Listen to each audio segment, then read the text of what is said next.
Okay, don't mean to scare you here with this crazy clown, but we are going to try to play with lighting effects, and we're going to put this clown on the back of the Rhino. So I'm going to select the clown, and the easiest way to do this is to select the background. I might put the tolerance pretty low to like 2, because there's a lot of white in the clown, a lot of white in the gloves. So I'll do contiguous, and I'll click on the background, and that way I haven't gotten into the gloves too much. It looks like I've got, yes, that may have been too low because I've got a little white halo now around him. That's probably too much.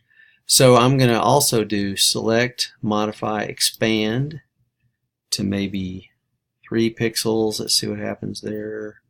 That cut in a little bit too much. Let me undo that. Select, modify, expand. I'll try 2 pixels.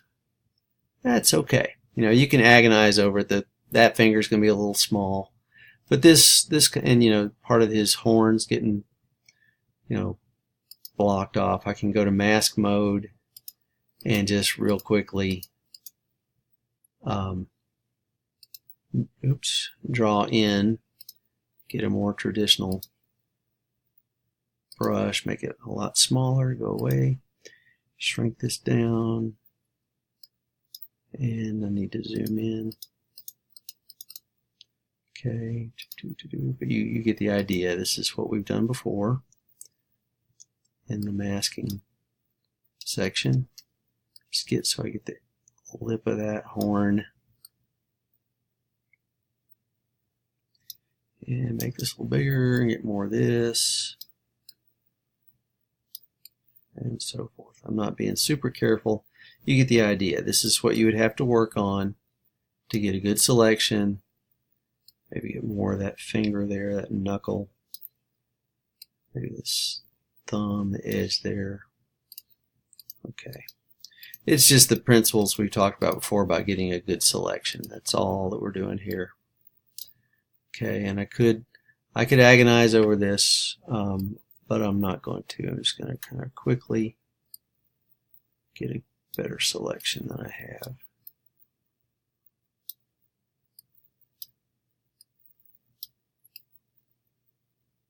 Okay. All right, you know, spend a lot more time on this. There's that area which I don't want. It's a bunch of white, so I will erase there.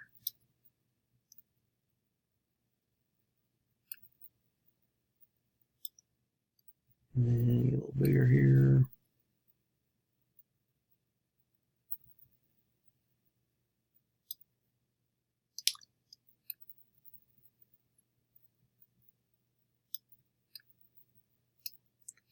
Okay, you know, you can spend a lot of time on this on your final project and get a really good selection. Okay, so I'm going to edit mask mode now. There we go. And I don't want the background, I want the clown. So I'll do Shift Command I and get the 4-headed arrow, and I will move the clown over to, you can see some of the imperfections there, to the Rhino file, and it's way too big. It was just a higher resolution file. This Rhino one is actually very low resolution. I'm going to move him above on the top, and I'll just get Command T, shrink him way down, which I forgot. I've got the new Photoshop, so I want to not distort him, so I don't hold down the Shift key. There we go. Put him on the back, stand him on the back there. And that looks pretty good. Okay, so there he is. He's standing on the back of the Rhino. Now he looks a little flat. He doesn't look like he belongs in this picture here. So what can I do for that? I'm going to play with lighting effects a little bit. I want to create the effect that the light, like that's hitting the Rhino here, is also hitting the clown. So it's going to probably hit that leg and the head and the shoulder there. I'm not going to mess with the hand because that'll just make it whiter. But you know, over on this side it needs to look like it's being lit up.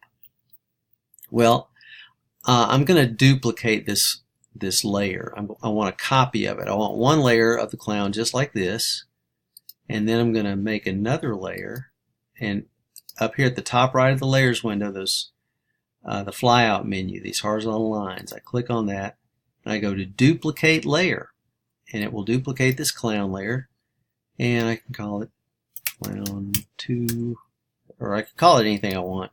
And so I've got 2 clowns now, and you'll see why in a minute. I'm going to put lighting effects on this top layer of the clown. We've never used that before. Lighting effects is one of the filters. So I'll go to filter, and then it's hidden under render. So in render, that's where the clouds were we did that day.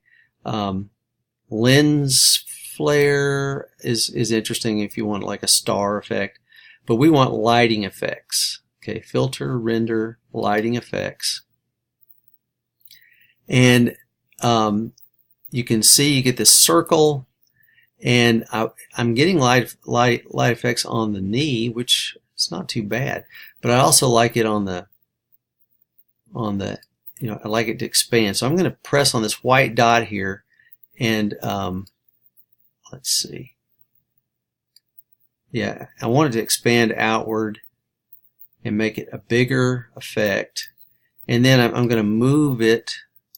To expand it, I was right directly on the white dots. Now to move the whole thing, I'm not pressing on the dots. I'm just pressing in this blank area, and the whole thing moves. And I'm going to try to move it to the top left there. And I think it needs to be even just a little bigger. And making it bigger moves the center off. That's okay. Now that I've made it bigger, I go back and I press and I drag it down into the area.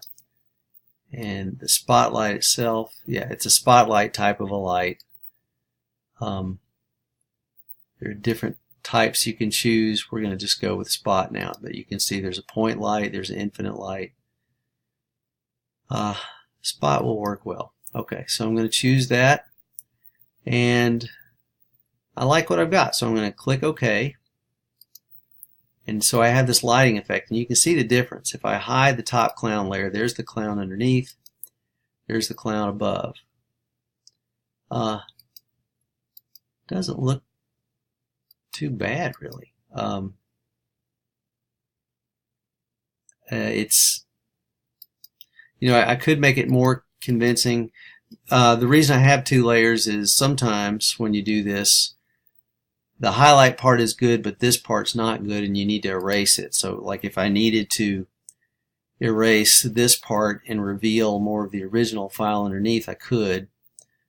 But it looks like when I do that, I'm actually making it all even looking again. But I could erase a little bit there to make that shoe a little brighter. I can erase a little here inside the seam of that other leg and maybe there, and that looks like the light's hitting there. Now it doesn't, yeah, if I erase here on the hand, it looks like the hand's more in light, and maybe that arm. Yeah, that's pretty good. Now what I'm not getting, I'd like a little more light on that shoulder and maybe on the head. So there's a couple of things I could do. I could do the lighting effect again and focus just on that shoulder. I wonder if I should do that. Let me do filter, render, lighting effects, and let's see. It's going to by default be the way it was, so I'm going to make it a smaller effect and move it, oops, and then move it to, that's not working. Okay, so I don't want to do that. Instead, I'm going to try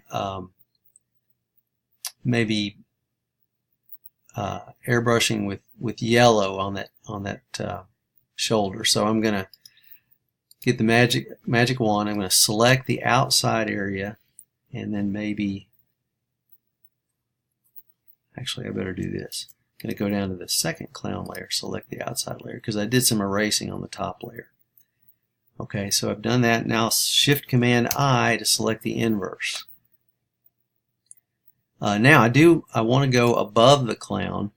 I could make a new layer so that I've got a layer, and I need to get I might get a light yellow, or yeah, I'll try a light yellow, and then I'll get a paintbrush, and I'll make it wide to make sure it's a fuzzy edged brush. And then see, as I paint here, it only goes in the area that's selected. Okay, and it's a little too much. I think maybe yellow is not the way to go, so I'm going to go with white instead. Okay. All right, and I know it's a bit much, so I'm going to go in now. And here's the nice thing about it being on a separate layer. You know, if I delete it, it's gone. I can play with the opacity of this layer. There, that already looks better. And I can erase on this layer, and all I'm erasing is the white. I'm not erasing any of the clown. So there's a benefit there, that lighting being on a separate layer. So these are the kinds of things you can do. I think the lighting on the clown is good enough. I could play with it some more, but I think you get the idea of how to get the lighting. Now, it also needs a shadow, so I'm going to do that. I think what I'll do is I'll go down here to the lower clown layer. I'll do layer style, drop shadow like we did before. I'm going to do this fast because we've done it before. And I'll do layer, layer style, create layer.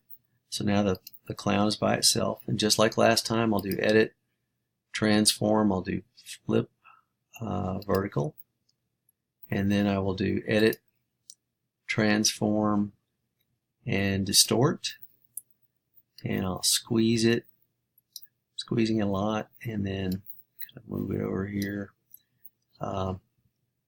Then I might do edit, transform, rotate, kind of move it like that.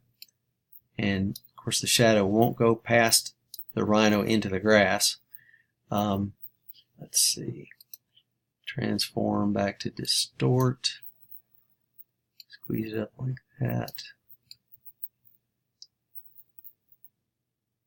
Yeah, and you can just kind of judge what you think it ought to be. And I think I might, let's see here. Yeah, I think I'll distort it even more. Transform, distort.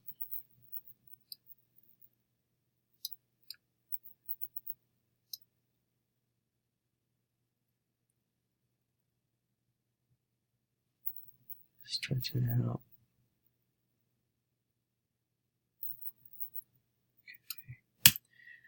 Then I can do the same thing with the blur like I did last time. Select this, modify, expand. I'll try 3 pixels, see how that works.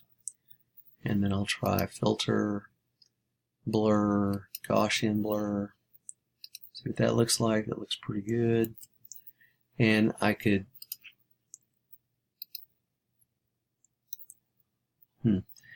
yeah, sometimes that'll leave if you don't select the whole thing, it kind of leaves this, dark part in there. So I may go back and just try Gaussian blur without. Let's see. Command I. I'll just try to blur the whole shadow. See what that does. Blur, Gaussian blur, and there. That's not bad. And then the edges are hard, so I can soften those with maybe the eraser tool, like so.